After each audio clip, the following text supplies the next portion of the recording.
Hey, thanks for joining us for our middle school ministry from Mount Pleasant Christian Church. My name is Mike Sheely. I'm the middle school pastor. I'll be your host today. Remember that we give you a way to interact, to answer questions, to share prayer concerns, to comment on what's going on in the lesson through a thing called Minga. You can find it at app.minga.io, and when it asks for an invite code, enter the letters ULPO. We're in the fourth week of a series called Habits, all about learning ways to help us learn more about Jesus and live more like Him. Today, instead of just reviewing what we've done the first 3 weeks, we're going to give you a little challenge. So you can grab a piece of paper, you can just say out loud. We're going to do some different fill-in-the-blank questions from the last 3 weeks of the series and see how much you remember and maybe how much you might need to review. So here we go. These are all fill-in-the-blank. First one from week 1, blank out with Jesus. What was week 1? Do you remember? That would be hanging out with Jesus. Okay. Number 2, spending time with Jesus helps you blank what matters most to Him. Do you remember? It helps you see what matters most to Him. So spending time with Jesus helps you see what matters most to Him. And hopefully you're working on your 4-month or 4-week reading plan there. Number 3, spending time with Jesus, what you? Hopefully, spending time with Jesus changes you, helps you become more like Jesus. All right, number 4, spending time with Jesus can happen blank anywhere. Remember, we talked about the best time and the best place. And we said it can happen anytime, anywhere when you want to hang out with Jesus. This is the 4 what reading plan. How long will it take you to read through all 4 biographies of Jesus in the Bible using this plan? Some of you may be using it, the 4-month reading plan. And this one, you're reading a lot more per day. This is the 4-week reading plan. All right, halfway there, here we go. Week 2, let's see how much you remember from week 2. We reminded you that when you go to app.minga.io and ask for your invite code, you enter what? I just said it a few minutes ago. It's the 4 letters ULPO. Once you do that once, you're in. You don't have to do it again. In our second week of this series, the A in habit stands for blank, church. That would be attending church, all right? Okay, next one. We said church helps you stand stronger, blank, others. What would that have been? Do you remember? That would be with. Church helps you stand stronger with others. All right. Number 10, when you go to church, go blank in. We said don't just come and sit in a seat and take up space. We want you to go and go all in, to get actively involved, to participate in church. And then finally, we said blank is the reason we go. What's the most important reason we go to church? Or who? It's Jesus. Jesus is the reason we go. All right, and we challenge you and said if you just go to church, if you participate online just occasionally, to try making it a commitment to do it once a month. If you already do it once a month, to try to double that and do it twice a month. And if you already do it twice a month, to try to make it to 3 times, where it's almost an every week thing for you. And if that's your habit, to try to pick it up and do it where you are going every week, which is a normal habit that you're a part of church, whether you're online or in person. Okay, week 3, last week, we talked about this habit, being what? The B in habits was being, but this was the key word, generous. Generosity is what we talked about. We said start with the right heart and has to do with your mind. It's the attitude, the right heart and attitude. Then we said to practice being, maybe too easy, generous. Practice being generous. If you don't do it, you're not really generous, just to talk about it. And then we said keep blank and giving and giving. Yes, the word's on the screen twice already. Keep giving and giving and giving. All right? And then we really challenge you to say, man, if each one of our students gave $1 in the offering for themselves, you could be a part of this ministry of our church, which changes people's lives by giving somewhere around $3,000 to $4,000 every week to help people in need. That's called Change for $1. All right, that was our review.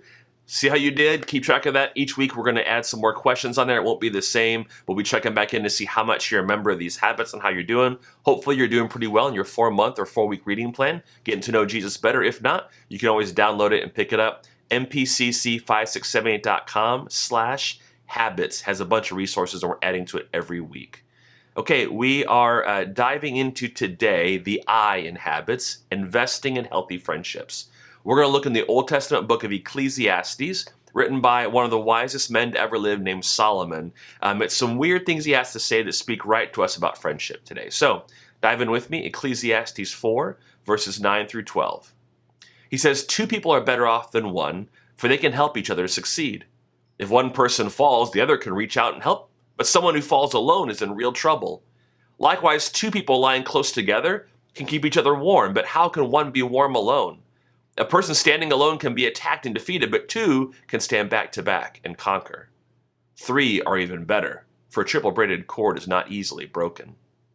To talk about investing in healthy friendships, we're going to learn from what Solomon had to say there in Ecclesiastes. And the first thing is to spend time together. If you've got a healthy friendship, you're investing in them, whether you're hanging out in person or you're talking through video chat or Zoom or however you're connecting, you need to spend time with that person to have a healthy, real friendship. So here's some questions to think about. Some of these you can answer on Minga, some you can journal or process on your own. What are 3 things you appreciate about your closest friends? If I were to ask you, what do you like most about your friends, what would be your top 3 answers? And then here's a side question. Have you told them that? Have you just said, hey, you know what? I really appreciate that you are this, or thank you for being this as my friend.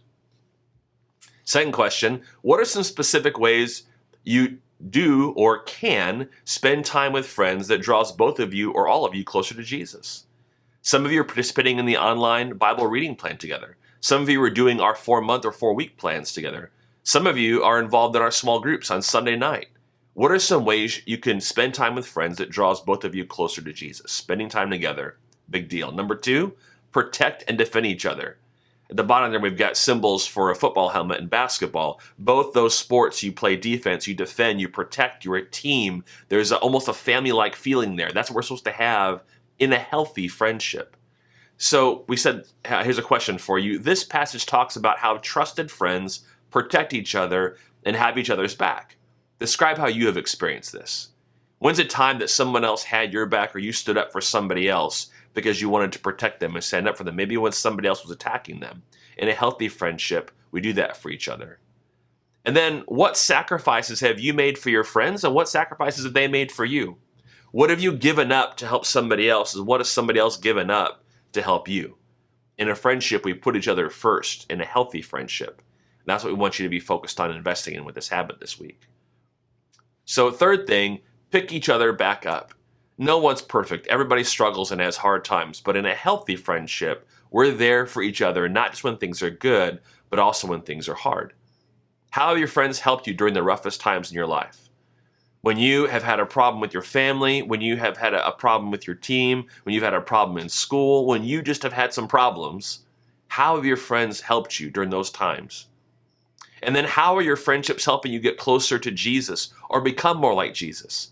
Healthy friends aren't there to point out what you're doing wrong. Healthy friends are there to help you do what's right. So how are your friends helping you become more like Jesus? Remember, healthy friends pick each other back up. Proverbs is a book that Solomon also wrote. It's a collection of a bunch of short pieces of wisdom. We're going to go through these real quick and look at a few key principles that apply to healthy friendships. He says, walk with the wise in Proverbs 13:20 and become wise. Associate with fools and get into trouble. This one's pretty simple. If you've got friends who are wise and help you make wise choices, that's going to be good for you. If you have friends that are foolish and make foolish choices, that's going to get you in trouble. So kind of keep that in mind with who you hang out with. In Proverbs 17:17, he says, a friend is always loyal and a brother is born to help in time of need. Family is there for us because they're related to us, but a real friend is loyal to you and helps you even when you've messed up, even when things are hard. In Proverbs 20:18, he says, plans succeed through good counsel. Don't go to war without wise advice. Do you have the kind of friends that give you helpful advice in life? And do you offer them advice? We sometimes need somebody else's perspective to help us do what's wise. That's where your healthy friends can come in. Proverbs 27:5-6, this is kind of weird, but stick with me. He says, an open rebuke is better than hidden love. Wounds from a sincere friend are better than many kisses from an enemy. Don't get caught up in the kisses part, but here's the deal. People who don't really care about us will tell us nice things to our face if they benefit or if it avoids having a hard conversation with us. But a friend will actually speak the truth to us and help us out saying the hard things because they truly care about us. Is that the kind of friendship you have? Is that the kind of friend that you are? You want to look at both of those as we invest in healthy friendships. And then Proverbs 27:17 says, as iron sharpens iron, so a friend sharpens a friend. I don't know if you've ever seen or sharpened a knife blade, but when a knife blade is sharpened, it usually is run against a stone, and that hard surface grates up, and that friction actually sharpens the blade and creates a sharp edge. When we've got friends, sometimes we're going to argue, sometimes we're going to disagree, but we rub off on each other and make each other stronger and healthier. And a healthy friendship that helps us be closer together, doesn't push us apart. Here's a question for you as we begin to wrap up for today. What are some ways a friendship between two followers of Jesus might be different from two people who aren't Christians? So if two people are following Jesus, what would be different in their friendship than two people who aren't? We've got a special card. And if you're watching this, it may or may not be up yet. We're working on getting it online. We had a few technical issues, but it's this friendship card. You can do this with an index card, or when it's available, you can download and print this out. It just says, friends getting to know and are following Jesus, and gives you 2 lines there for you to write down the name of 2 people that are friends of yours that are following Jesus, whether they're at our church or somewhere else. There's some friends that you know are trying to get to know Jesus better. And on the right, it says friends who don't know Jesus yet. And that's 2 friends you know who don't know Jesus yet. We want you to think about both these sets of friends as you invest in healthy friendships. Are you spending time with them? Are you protecting and defending them? Are you helping pick them up when we fall? Are they doing the same for you? And then for the friends who are Christians, pray for them and with them to help you get to know and follow Jesus better. And for those who aren't, pray for opportunities to talk about him in your conversation, that you might be the one that gets to introduce them to Jesus. How cool would that be? And if you're interested in that, we've got a cool event coming up in April called Double Dog Dare-a-thon. It's back. It's going to be a little different than last year and maybe even improved. So just stick around for some more information coming soon about that.